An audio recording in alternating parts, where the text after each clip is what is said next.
Class 7 মিষ্টি class 7 আমার নাম সুরজিৎ আলী ক্লাস 5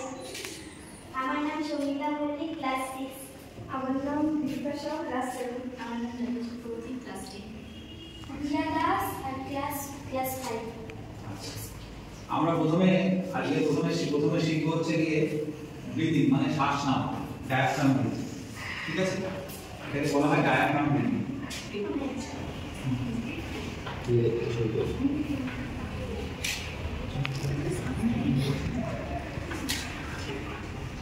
এই যে আমরা এই বসে পড়ে আমরা আমাদের হাতের তিনটে আঙুল ব্যবহার করি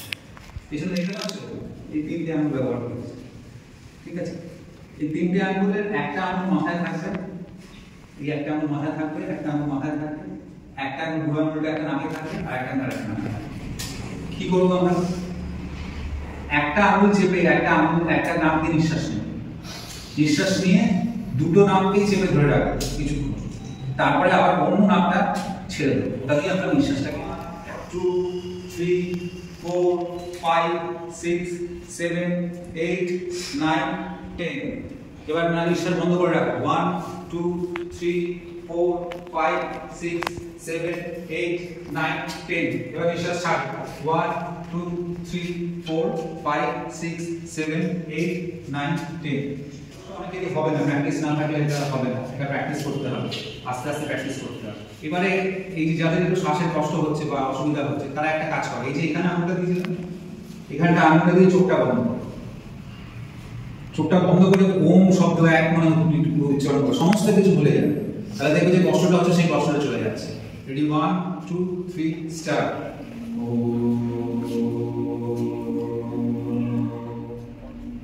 এবার থামো একটু অন্যরকম মনে হলো না মাথাটা হালকা হয়ে গেল যাদের নিঃশ্বাস নিতে কষ্ট হচ্ছিল একটু ঘুম ভাব ভেসে গেল এরকম একটা ব্যাপার হচ্ছিল এটা শুয়েও করা যায় শুয়ে করতে বললাম না বসেই করো ওই নিঃশ্বাস নিতে যে কষ্টটা হচ্ছে যদি কেউ বলে ডায়াফ্রাম হচ্ছে এখানে একটা পর্দা বুক আর পেটটা হবে আমরা যখন নিঃশ্বাস নিই তখন ফুসফুসটা ভর্তি হয়ে যায় ফুসফুস নিচের দিকে নেমে আসে তাই জন্য পেটটা ফুলে যায় আমরা যখন নিঃশ্বাস ছাড়ি ফুসফুসটা আরো সংকুচিত হয়ে যায় শ্বাসটা বেরিয়ে যায় আর ফলে পেটটা নিচের দিকে বসে যায় এই হলো ডায়াফ্রাম ব্রিদিং আছে সেটা হচ্ছে ডগ ব্রিদিংটাতে বসতে হবে হাঁটু ধরে কিরকম ভাবে হাঁটু ধরে বসতে হবে মুখটাকে সামনে দিকে এগিয়ে জিভ মুখ দিয়ে নিঃশ্বাস নিতে হবে মুখ দিয়ে নিঃশ্বাস নিতে হবে কি করে জিভ বার করে কুকুরকে দেখে যে জিভ বার করে থাকে জিভ বার করে নিঃশ্বাস নেয় কুকুর যখন খুব ক্লান্ত হয়ে পড়ে জিভ বার করে নিঃশ্বাস নেয় এরকম ভাবে দেখো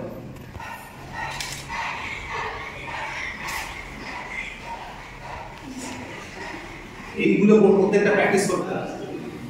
ডায়াফ্রাম ব্রিদিং আর এটাকে বলা হয় ডগস ব্রিদিং এবারে আমরা কতগুলো শব্দ একসঙ্গে উচ্চারণ করব ধরো একটা শব্দ দিলাম আ বা ক 1 2 3 স্টার্ট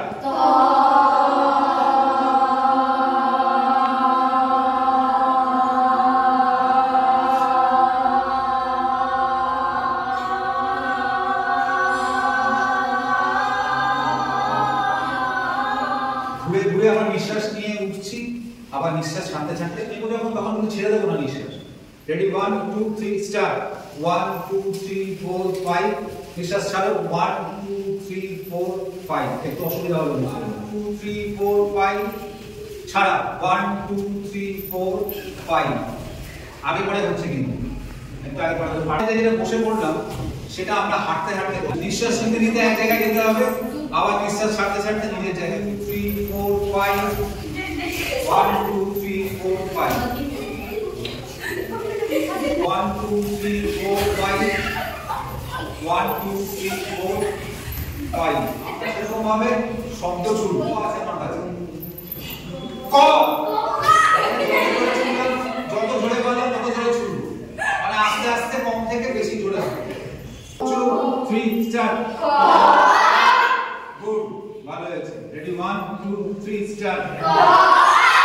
বাহ ভেরি গুড রেডি 1 2 3 স্টার্ট বাহ এটা খুব ভালো হয়েছে এতক্ষণ মানে একটা জিনিস যেটা সুন্দর করে দিতে হবে খুব ভালো হয়েছে আমরা কি শিখলাম আজকে আপাতত এখন পর্যন্ত ডায়াফ্রাম ব্রিদিং শিখলাম ডগস ব্রিদিং শিখলাম কতগুলো শব্দের উচ্চারণ জোরে জোরে করা শিখলাম এবার শব্দ করতে আমরা ঘুরতে শিখলাম তারপর শ্বাস নিতে জায়গা পাল্টানো শিখলাম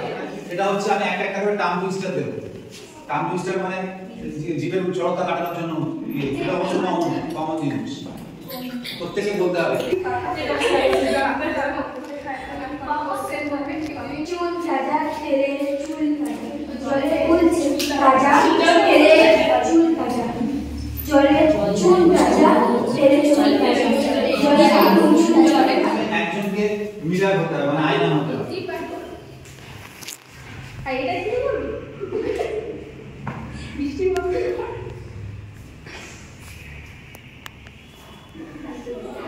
ও হাসলে হাসতে হবে।